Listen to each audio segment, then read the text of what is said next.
What's up, people? Day 2 of the endgame school, and in the previous video we watched how to promote a pawn and the opposition and reach the 6th rank with the king, and in general the easy way to promote a pawn. And today we're going to still watching the opposition, but with more difficult examples. Okay, this one is not so hard. It's black turn, so black just have two possible moves, king a7 and king c7. Of course we can go back because we can lose this pawn. So okay, let's watch king a7, who looks a little bit unnatural, but okay, let's analyze king a7. Here, white have some moves, king c6, c5, or a5, but we should play a5, trying to reach the opposition, because after pawn takes, king takes, now we have the opposition. And I said in the previous video that if we reach the opposition, we have one king in front of the other one with one square in front of them, of course. And we are in front of our pawn, we are winning. So now it's black turn. If was white turn, it's a draw. But if black is black turn, and after king b7, king b5, king c7, king c5, king b7, now we reach the 6th rank. And when we reach the 6th rank, the position is completely winning. So here king c7 is the only draw with move, because white can make the same with c5 now, because after pawn takes, it's true that we have the opposition, but we have a rook pawn. So the rook pawn is always a draw. If the black king reads f7, f8, or of course this two square. If the king can be placed in front of the pawn, or just can with reaching f7 or f8 is enough for the king to win, or c7, c8. So this is a draw. So first c5 doesn't work, or a5 as in the previous example.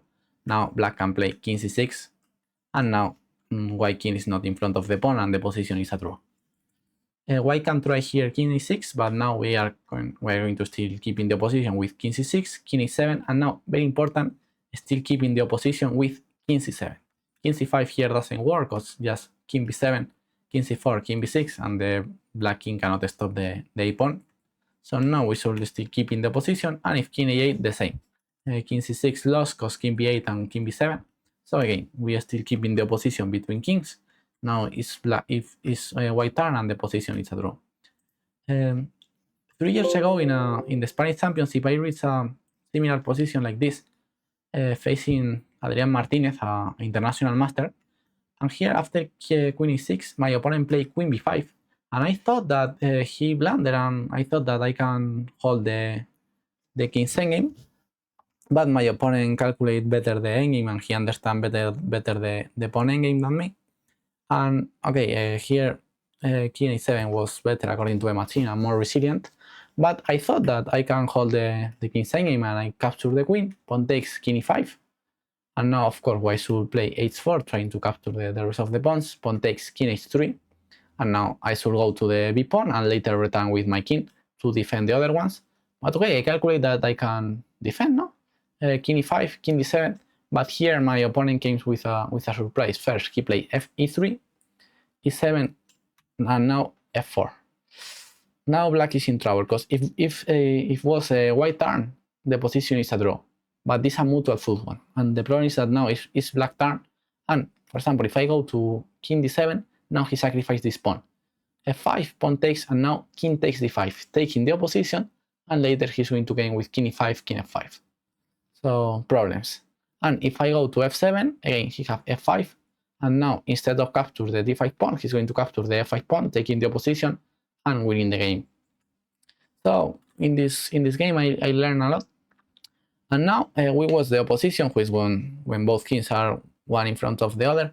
But now we're going to watch another type of opposition, because there are some types of opposition. We watch the normal, and in this example, the problem of make a normal opposition here with king f1 is that after king d2, king f2, king d3, white cannot still keep in the opposition, and finally black king is going to enter in white side with king e3 and king e2 again taking the opposition. If king here, we capture the pawn, and if king here, king f1 from behind, and black is winning. So we can hold the opposition with king f1, because king d2 and king d3, and we have in the h3 square. King g3 doesn't work because king e1 and king e2. So here we have a solution, the distant opposition. King h1, that's the distant opposition. For example, now if king d2, king h2, and if king d3, as in the previous example, we can still keep in the distant opposition with king h3. And always, if he brings his king closer, now we can play king g1.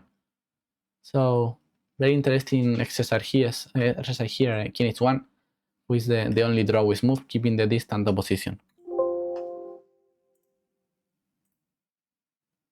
Okay, now we're going to watch another type of distant opposition. Well, we have a problem because this pawn is in the second rank for black with the best square, who all the time have two tempos. He can decide between play f5 in one tempo or in two. So if white just wait with king g1, and if white just wait here, black is going to capture both pawns. And now it's true that we have the opposition, but having the pawn on f7, we have this extra move, f6. Just giving white the turn, and white is in mutual suit one. So white should move, and we are going to reach the 6th rank. So the tactic of waiting the first rank doesn't work, because this pawn is in the second rank, great place. So we're going to force this pawn to advance. We're going to play g6, here great move, pawn takes, and now f5, again forcing the black pawn to advance. And now we should take so much care with the king, because if we play king g2 here, now king and g4, and black is taking the opposition and winning the game. If we play king h2, the same, king h4, and black is taking the opposition. For that reason, we should play a waiting move with king g1. And now, if black advances, we are the ones who take the opposition. If black goes here, we can take the opposition on f2 or on h2. Later, we are going to talk about the diagonal opposition. And if black goes to, for example, here, if black goes to g5, we can still waiting with king f1. And if king f4, opposition. King g4, opposition. f4, we wait. e3, and now king move, king f1, king e3, opposition. f2, and stalemate. So that's the way to hold this position with white. So okay, let's watch more example. Now we watch the normal opposition and the distant opposition. Okay, this one that we are going to watch now is maybe one of the most difficult. Which it's distant, but it's with one file between both kings. It's very hard to do. Here the best move for white is king g2. Okay, the kings are so far, but later we're going to put the king closer. For example, a distant opposition here could be king e1, but yeah, with king e8, king e2, for example, king e7, king e3, king e8, king e4, king e7, the problem here is that white cannot make the normal opposition with king e5. So a normal opposition into the e file doesn't work. So we should go for the g file. For example, king here now, again, we return to f2 to make the opposition. King e7, and the procedure is more or less the same. Now king g3, king f7, and we return to take the distant opposition. Of course, because this opposition doesn't work here, because we can go to e5. So when the black king goes to the e file, we go to the g file. And when the black king goes to the f file, we make the opposition in the f file with 3 squares between both kings. King a7, and now the diagonal opposition, king g5, king f7, and king f5. And finally, the king managed to enter in black side. For example, king e7, king g6, king here, and now we're going to capture the pawn and win the game. So this is a very interesting way of make the opposition in the g file. Okay, let's still watching more example, because I really enjoy this theme. Okay, this is another type of test of distant opposition. Okay, now why is the guy who is in opposition? Because we have 3 squares between kings, and it's black white turn. So we should try to put black in opposition. We go with king f5, because other squares doesn't work. For example, if king f6, black can play king b6, opposition. If king d6, king b6, opposition. If king e6, king a6, opposition. So here we're going to go to f5, because b5 is covered by our pawn. So the opposition for black here is not possible to make.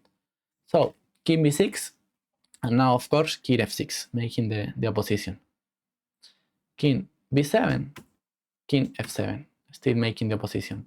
king b6, and now, as we watched in the previous example, we go with king e8. It's similar than when we go to the g file. And when black returns to this file, now king e7, again opposition, king here, but now it's time to gain to this pawn, king b7. And now, okay, king takes c5 is winning, but it's easier to just make again the opposition, king d7 and king c8. And we're going to capture these two pawns, later this one, and win the game. Very, very interesting idea. Okay, let's watch more examples because this theme is interesting. Okay, this is a game between Frederick Yates and Saviri Tartakover in 1927, 99 years ago, where, okay, the endgame is completely winning for black, just playing a normal move as queen c3, for example, something like that, and this endgame is winning.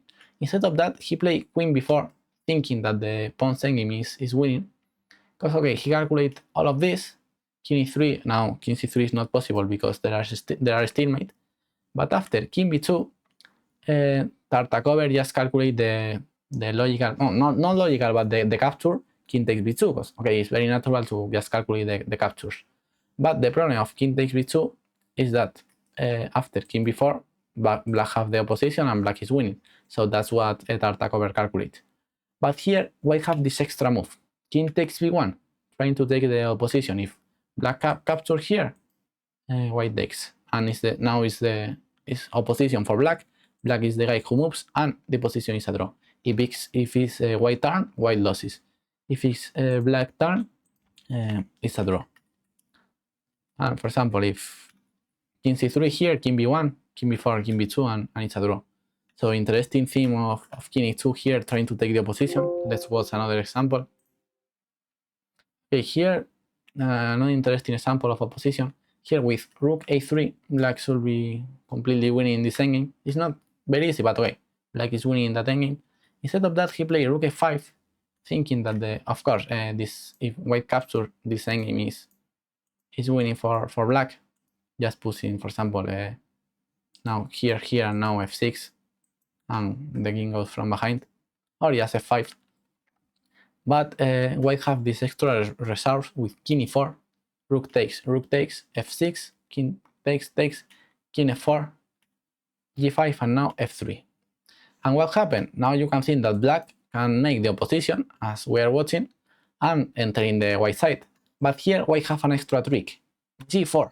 That's why Lubujevich missed this g4 idea. Black is forced to capture, and now king g3. And with these 2 pawns, black can win because it's black turn, black should move, and now after capture this pawn, you cannot manage to place the king in front of the pawn, so this is a draw. Very interesting example. So, okay, let's watch another one. Here, this position is a little bit harder to hold with black. For example, if we go back with the king, now this king is going to enter. For example, king here, c4, king e7. And now, very important, just king e6 entering in the position, and white is winning, because now white have this extra tempo to make the opposition. But here black have this extra reserve of b4. Of course, black can, if white capture is a draw, c4, and now b3, another interesting reserve. If a takes, now king b4, b5 is a draw. So white should play a3, and finally black should go back with the king. But the idea is that now this pawn is on a3, not on a2. For here, after king b5, king b7, now is white turn, and white should play a7, a4, and we are reaching the endgame that we watched previously, where king c7 is a draw. It's very important here to play b3. For example, the idea of before b3 is provoke the advance of the white pawns. But before, for example, c4, if here we go back with king e5, trying to make the same, the huge difference is that here we have this loss of tempo with a3, and now try making the third one. That's why it's so important to force the pawn to go to a3, to not allow white to lose the tempo. Okay, let's watch another example. I really like this theme of opposition. Okay, this is very hard. This position is hard, but okay, it's interesting to understand. Here, king e4, king g4, and white plan is trying to make the opposition. If white can reach the same position but with black moving, white is winning because black should play king g3, king f5, king g2, king f4, and white is closer to the b pawn. So our goal with white is reach the same position but with black moving. We're watching that the third one is very, very important in all the pawns endgame, is maybe the most important thing. I'll give our opponent the turn. So here we can go for this pawn, still keeping the opposition. For example, king f5 doesn't work because king d4, and black can keep the position. That's why he should play king h5 with distant opposition. And now king c6, king g5. He can go with king c6, sorry, with king g6, because now white have time to capture the pawn. So we should be close to this pawn. King g5, and now king c5, finally making a position. And now we can play king c4, still keeping the position. So king d6, king g3, king e5, and if king h5, now king d5, finally a position. King h4, king e6, king g5, king e5, again a position, and we reach the position that we are talking before. And black should capture the pawn, and we can capture this one and capture these pawns and win the game. So okay, let's watch two last examples. Okay, this one, you can think that this is not a pawn endgame, and it's true, this is not a pawn endgame, but with accurate defense, we can reach a pawn endgame. Okay, here white is in trouble because he have this king pin, and bishop b6 is coming too. For example, king g2 is not working because rook captures, and bishop b6, and this endgame is winning because this pawn is in the same color of the bishop. But for example, king g1 doesn't work because just bishop b6, and this endgame is winning too because white have no time to game. So king g3 is the only move. King f2, because for example, bishop b6 can be made with knight d3, rook f4, and we can capture with the king because bishop b6 is coming. So we have this trick of rook h5, rook d5, attacking the bishop and attacking the rook. And if bishop b6, rook d6, rook b6. And okay, you can think what that this is tactic. This is not a endgame of pawns. But after rook takes f3, here we reach an interesting idea of a pawn endgame, because if white capture with the king, pawn takes, and now it's black, the guy who have the opposition, and it's white turn, so white loses because the opposition favors black. So for that reason here, white have this great move. Instead of capture the rook, king g2, and if pawn takes b6, now king takes f3, and now it's white, the guy who is in favor of the opposition, is black turn, and black should move, and at the end of the day is a draw. And to end the video, I'm going to show a very, very interesting problem. I recommend you, well, in general, in all the exercise, I recommend you to stop the video and think the position, put the position in a board and think about it. But okay, especially for this last exercise, I recommend you to put the position over the board and think. Okay, of course, this position is completely winning because we have an extra rook. But the idea of the exercise is just give checkmate by only moving once the rook. Moving the rook just in the last move to make the checkmate. So we can just move the king, except the last move that we can move the rook. So we can make the normal checkmate with king and a rook. So I'm going to show you but okay, first stop the video, think about the problem. Okay, now I'm sure that you find the solution. Okay, we should start with king e2, king here, king b2, and for example, king a8, we can still give in being here with king e2, or for example, if we play king e3, now black can take the opposition, and I don't know why we're going to win. But we have an idea to still advancing the king, who is playing king c3. As we watch in other examples, that's another procedure to advance the king and trying to make the opposition. And now, for example, if king b7, we can go to b3, taking the opposition. That's an interesting way to take the opposition. Go to the c file. King b7, king b3, king e7, and now we can return to the c file. Of course, if the king is in the b file, we can advance the king here, because the king can escape. So, and now we should keep the king trapped, because if not, it's impossible to give checkmate with just moving once the rook. So king b7, king b3 here. King a7, king c4. king b8 again, we take the opposition with king b4, king a8, king c5, king b7, king b5, king e7, and king c6, king b8, and as always, king b6, king here, and now finally checkmate with rook c8, or another possibility could be king c7 and king e7. So okay, I hope that you understand well the concept of the opposition is the key in all the pawns endgame.